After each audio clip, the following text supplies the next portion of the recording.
Hello and welcome to another episode of Sketch Series, and today I'm going to be drawing the Red Arrow, otherwise known as Arsenal. Now, when drawing Arsenal, I started off with the sketch, the basic pencils, and I just wanted a very basic pose, something very easily transmittable, so that I can kind of practice my armor building and my putting stuff on people. Sometimes I notice that when I have to do a character, and I have to do a character that wears things, I have a hard time with clothing and with things that drape over the body. I've gotten pretty good at the body. I'm not going to say I'm great at it, but I've gotten okay at it. But now it's a matter of how do I make clothing that looks realistic, and how do I make accessories that realistically drape on top of the clothing. So I decided to try to do that and also continue to work on my colors because I still think that I'm not all that great at my colors. So just do a little bit of everything. Now as you can see here, I'm laying down a fine line 0.3, I think, on top of my sketch, and I'm using my sketch as my rudimentary guide, not my absolute must, but just a simple guide. And I'm going to lay down on top. I decided to go with the Kenneth Rocafort version of Arsenal or Red Arrow from the New 52, where he wears the hat, but he still has the mask and all that, the domino mask. It's a very, very simple idea. I kind of like it. I like it a lot more than the one they just launched for the DCU or the new DCU. I think that one is a little bit more busy. Has a lot more stuff going on. I'm not a big fan. And so you can kind of see me here. I'm going to throw on two belts.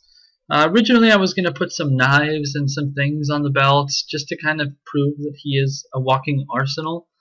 But I decided not to do that because I thought it would look a bit too busy. And here I was worried that the shoulder would be too far out, so I decided to draw back the angle on the shoulder a little bit, kind of make it look like he's pushing his arm out, but not that his shoulders are that broad, in an attempt to kind of square his shoulders over his hips and make sure that everything works out correctly. As for the other arm, I decided to have it pulled back and just holding the bow. Arsenal uses a bow and a combination of different weapons to kind of do whatever he needs to do. If you watch Young Justice, you know he uses everything from a bow to bazookas to everything. It doesn't really matter. He's just very well trained.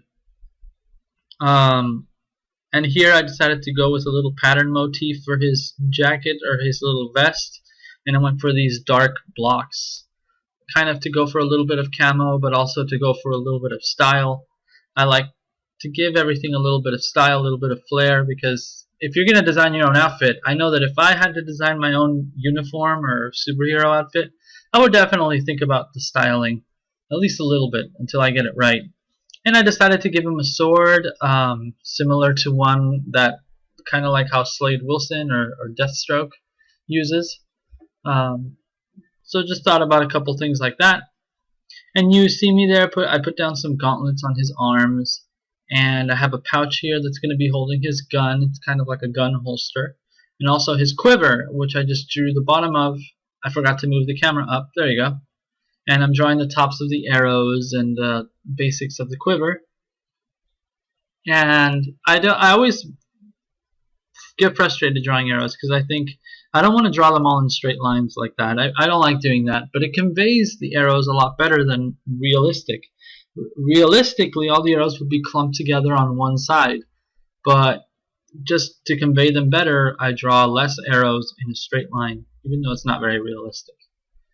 And here are the pants. I decided to give them a little bit more loosey-goosey pants, kind of more like cargo pants, and go with these knee-high protected boots, kind of like little armor boots. And I went with a motif on the gauntlet where there's an outline on the gauntlet, and I decided to repeat that motif on the boots. So, you can kind of see me working the focus. My autofocus is a bit too sensitive, so I gotta constantly readjust that thing. But here you see me working on those boots, and I kind of already penciled in that motif, but now I'm going to go ahead and draw it in with my pen. And you can see there that the pencils are really rough on that motif. and with the pen I'm able to really fix whatever I wanted to do and then kind of finish off the motif. I like that little sequencing on the boots. I feel like it adds a lot of realistic applications. Kind of looks like, I don't know, like something a military soldier would wear. It's sequenced in a very realistic manner. And here's the back of the bow that I'm just adding in right there. And I'm going to work on the rest of the bow. Now I am terrible at drawing weapons, especially bows and arrows and guns. So I'm okay at swords, but oh, I am bad at the rest of that stuff. And here I'm putting it into his hand. If you ever have a problem with trying to place weapons inside characters' hands, practice. Just practice, draw more weapons inside open palms and then close the palms. Or what I would do is draw open palm, put something on it like a cylinder, and then curl the fingers around it and kind of draw that action and see where it went from there. Now here you can see me working on the markers. For these I'm using the Prismacolor Premier markers, and I think I only used like 5 or 6 of these. I think 2 reds, 2 skin tones, a light brown for the hair, and then 2 grays. And then the background, which I don't do on the video, turned out to be a dark green. And then you can kind of see me drawing flat color for the skin tone. As always, I like to leave my skin tones very flat, leave a lot of room for other things such as shadows on the colors, on the highlights, on the clothing. And for this, I decided to give it a hard shadow on the right side of the page, as I usually do, just because I haven't done that in a while and I wanted to make sure that I remember how to do it. So I'm going to go in first with my lightest color and kind of color everything in with my lightest color. And then I'm going to go back with darker colors and color in the rest darker and darker. Kind of, instead of working from darks to light, work from light to dark. It's a safer bet if you're not very good at coloring, because if you mess up, it's easier to keep things light than it is to have something be dark and then wish that you would have colored it lightly.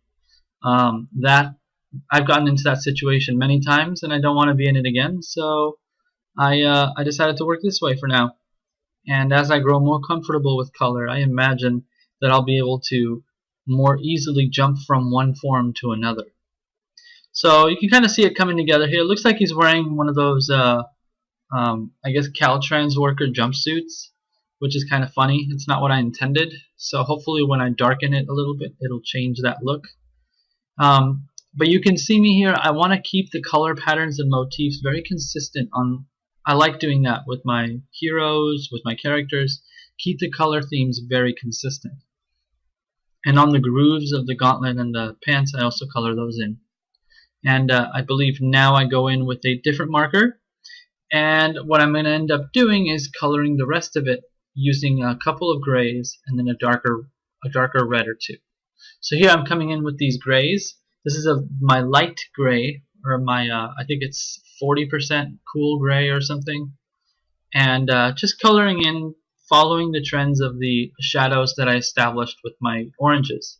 Instead of drawing in my shadows with pencils and then following those trace lines, I decided to kind of eyeball it all and see how it ends up. And I wasn't too, I'm pretty happy with the way it ended up, so it worked out fine. As for the belts, at first I wanted to make the belts that go over his chest a different color, but I think that later I end up coloring it the same way. Now these videos, I record myself drawing and then I go back and do some voice narration. So sometimes there's a lot of time between the two, and then it kind of makes me second guess what I'm doing when. So at this point you can see me working down here on the boots, and I've gotten a lot better at drawing legs, a lot better. A lot of this practice, if you guys don't do this, drawing every day, it seems like a commitment, but it really isn't that bad. I mean, a lot of the times I draw before bed. Maybe it takes me a half an hour, sometimes a little bit more, sometimes a little bit less. But I like to dedicate a little bit of time, clear my mind, draw something, maybe watch something very simple or very fun or sometimes educational while I draw, and just relax and unwind. It's very soothing and very relaxing for me. So If you don't have something that you do to relax, I recommend you find something because it'll change your life. Now, I'm going in for the arrows, and again, I love motifs and I love color coordination, so having the red tips on the arrows, I think that's cool. And again, this looks very orange, but once I throw down the greens on the background and the darker reds and the grays, it'll look a lot more red. I believe I pulled the wrong marker again. I should really label them better. Some of these, the Prismacolor Premier markers, they don't have good labeling on the tips. They have little stickers, and sometimes the stickers fall off. And then I'll just pull out a marker thinking it's one of them, but it turns out to be another one. Kind of frustrating, but whatever. Here I'm going in with a darker gray now and kind of accenting that hard shadow on the right side of the page. And I really want to have thick accent on that hard shadow to make sure that it's conveyed that there's hard lighting coming from one side or from behind him. And same thing with his hat. The only thing that I really don't bother with shadows is skin. I do very, very simple shadows with skin, and in this drawing I don't think I did any shadows with skin, and it ended up looking okay, so it's not a big deal. Now here I'm coming in with the other side of the marker. The marker comes with a brush side. The grays are actually chisel tip, and then the reverse side is a very small fine tip for specific tuning and specific pieces. Here I'm coming in with a darker red just to kind of go over more contour shading. What I mean by contour shading is the way that the chest bulges out, or the way that certain muscles or flaps of clothing fold over each other. I want to be able to convey form and function with my shading. In other words, my shading shouldn't just be, if I'm shading something that's circular, my shading shouldn't be a straight line through it. It should be coinciding with that. It should fall onto that form. So that's kind of what I'm doing right here. And then the last process is, I believe I come back with a darker gray marker. And I think I'm going to do that coming up. And I'm just making sure to take a step back, eyeball it, and make sure I hit all the nice pieces that I wanted to. Here I come back with a light gray marker, and I kind of shade against the contrast, the hard shadow part, and give a little bit more contrast between the light red or the orange and the dark stuff. Now the video cut out, but as you can see here, this is the final piece. I put a very dark green behind it, and it really makes the reds pop out a little bit more. And then I used a white marker to help me pop out some of this stuff like the strings. Anyway, thanks for watching. I hope you enjoyed it, and I'll see you soon. Take care.